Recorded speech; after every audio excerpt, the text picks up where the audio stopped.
မင်္ဂလာပါရှင်ကျမကတော့မကွေးတိုင်းဒေသကြီးတောင်တွင်းမြို့ UAZN ကိုပိုင်ထထန်းကျောင်းတွင်ပညာသင်ကြားနေသောဧကဒသမရန်ကျောင်းသူလေးမတ်ဝိုင်းရဒီကျော်ဖြစ်ပါတယ်ရှင်ကျမဒီနေ့ဖတ်ပြသွားမယ့်အကြောင်းအရာလေးကတော့အဖက်အယုတ်သင်ခန်းစာထဲမှာမြို့ချစ်ဇမင်းသားကြီးမင်္ဂလာဦးအောင်မောင်ပဲဖြစ်ပါတယ်ရှင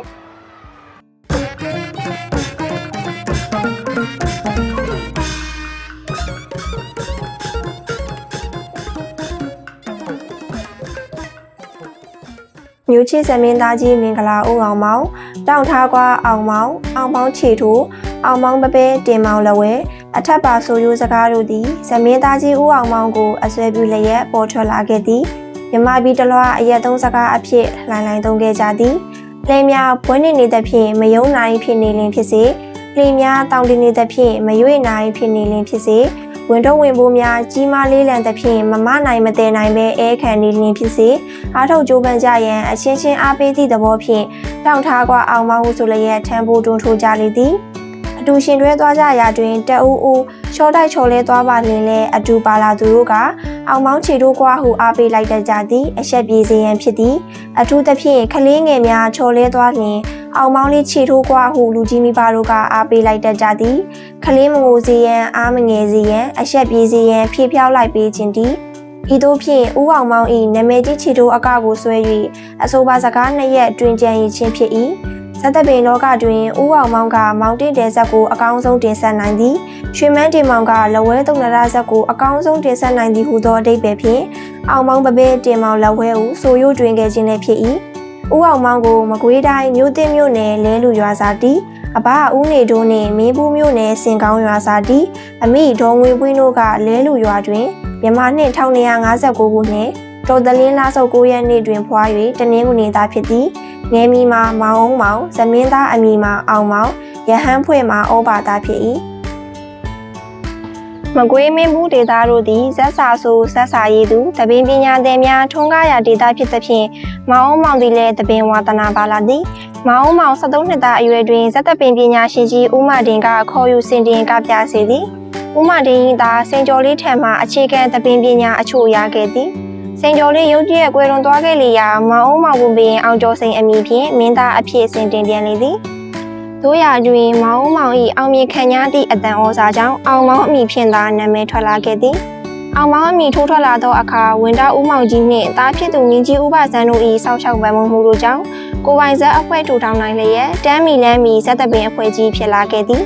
ဦးအောင်မောင်သည်မင်းသားကြီးဦးစိန်ကတုံးနှင့်ဦးဖိုးစိန်တို့ကိုလေးစားအားကြသည်အထူးသဖြင့်ဦးဖိုးစိန်ကိုအတူတူကြိုးစားသည်ဦးဖိုးစိန်၏တပြားများကိုနားထောင်လျက်အဆိုအငိုများကိုအတူတူလေ့ကျင့်သည်ဦးဖိုးစိန်ကလည်းတတ္တဆအောင်မောင်ကိုသဘောကျသည်ဦးဖိုးစိန်ကချင်းဖောက်ဝေးဆက်ကိုကပြစဉ်မင်းသားအောင်မောင်အားမင်းသမီးချင်းမုံ၏ဖခင်ဇက်ရုပ်ကခိုင်ရာအမှုအရာအပြောဆိုအလုံးကိုသဘောကျသဖြင့်ဒါမှငါအသားကြီးกว่าဟုကြောတခါကောင်းချီးပေးခဲ့သည်ဦးအောင်မောင်လည်းများစွာအားတက်သွားလေသည်ကိုလိုနီအစိုးရလက်ထက်တွင်ဖာရစီဇက်ကြီးများတရုတ်ဇက်ကြီးများ၏ခြေလုံးခြေဆက်အကများကိုပရိသတ်တို့သဘောကျသဖြင့်ဦးဖိုးစိန်ကြီးကိုယ်တိုင်ကခြေအကကိုအစမ်းကသည်မြန်မာဇမင်းသားများကိုလည်းခြေကထွင်ကြဖို့စေဆော်ပေးသည်ထို့ကြောင့်ဦးအောင်မောင်ကခြေထိုးအကကိုစတင်တီထွင်ခဲ့တော်လေသည်ခြေထိုးအကသည်စင်စစ်အားဖြင့်အလွန်ခက်သည်အနေရလည်းများသည်ဟတ်ထိုးလဲကျသွားနိုင်သည်ဦးအောင်မောင်အဖို့မူမခက်ခဲလားခြေထိုးကရန်အခြေခံ2ရက်ဦးအောင်မောင်၌အသင့်ရှိပြီးဖြစ်သည်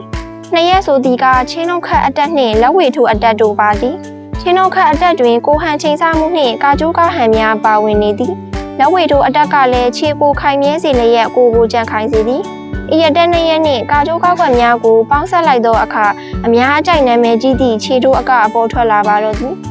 ဦးအောင်မောင်ကပြလိုက်သောအခါရွက်လေကလေးလေးတွင်လင်းလာသည်နှင့်တူသည်အနောက်တိုင်းရှိရေခဲချောစီကနှင့်လည်းဆင်တူသည်ဦးအောင်မောင်သည်1922ခုနှစ်ကမန္တလေး၌ပါတော်မူဇက်ကိုကပြရေးလွတ်လပ်ရေးလှုံ့ဆော်မှုစကားများကိုအားရပါရပြောလျက်ခြေထိုးကပြလိုက်ရာအောင်မောင်ခြေထိုးกว่าအောင်မောင်တောင့်ထားกว่าဟုပရိသတ်ကတခဲနဲ့အားပေးလိုက်ကြသည်ထိုအခါမှစ၍ခြေထိုးအကနှင့်အောင်မောင်တောင့်ထားกว่าဟုသည့်အားပေးတန်တို့သည်အစဉ်တွဲနေလေတော့သည်ဦးအောင်မောင်ကနေချဲဆန့်ကျင်ရေးစကားများပြောလျက်ခြေထိုးကလိုက်တိုင်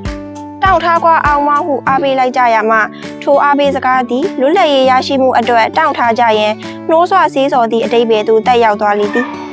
ဦးအောင်မောင်သည်ခြေထိုးအကတီထွင်ခဲ့သည့်အပြင်အစဉ်လောင်ငိုချင်းရေးချင်းတို့ကိုလည်းမုန်းမှန်ခဲ့သည်ဦး အောင်မောင်ကပြောမှုတော်မှုနှစ်ရက်ကိုမှတ်တမ်းတင်ရအောင်မုန်းမှန်လိုက်နိုင်ကြောင်းအတိအမဲ့ပြုကြရသည်ပြောမှုဆိုသည်မှာလွမ်းဆိုလာစေရန်အပြောစကားဖြင့်စီကာပတ်ကုန်ညီးပြအမဲပြခြင်းပင်ဖြစ်သည်ရင်းကိုအညီအမဲဟုခေါ်သည်ဦးအောင်မောင်၏အမဲကိုပြိတ္တမခံနိုင်ညီးပြနေစဉ်မှာပင်ပြိတ္တ၏လေကြောင်းနဲ့တစ်ဆိုဖြစ်လာစေသည်အမလေးဟုချုံချဝလိုက်သောအခါမှမူပရိသတ်တို့လည်းမျက်ရည်မူရွာချသွားရလေရောသည်ဒေါငိုဆိုသည်မှာဝမ်းထဲပူဆွေးရသဖြင့်ငိုရိုနေရမှာနာကြည့်ချက်ခံပြင်းလုံးကဒေါသသဖြင့်ချိန်မောင်ကြုံရသောဝဟန်ဖြစ်သည်ထိုဝဟန်ကိုဦးအောင်မောင်ပင်ထွင်သည်ဟုဆိုနိုင်သည်အဆိုပါဆိုဟန်ကိုဟန်များကိုမှတ်တမ်းကြံစီရန်မြမအတန်တာဝန်ရှိသူတို့က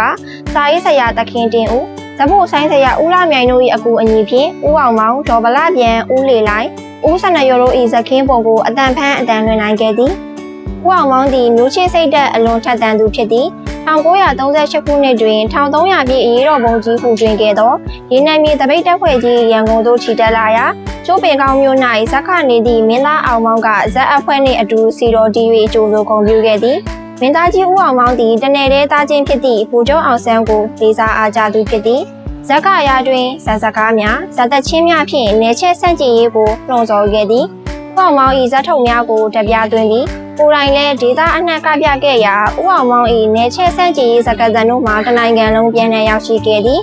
မြမဇက်တပင်လောက၌တည်ထွင်မှုအသစ်များတင်ဆက်မှုအသစ်များဖြင့်နိုင်ငံကျော်ခဲ့သည့်မင်းသားကြီးမင်္ဂလာဦးအောင်မောင်သည်မြန်မာမှုနှင့်မျိုးချစ်စိန်များကိုဂင်ဆွဲလျက်1334ခုနှစ်ပြတိုလစုပ်2ရက်1983ခုဇန်နဝါရီလ20ရက်စနေနေ့တွင်အင်ကပူမြို့၌ဇက်ကရင်ကွယ်လွန်သွားခဲ့ပါသည်21ရာစုဦးအောင်တောင်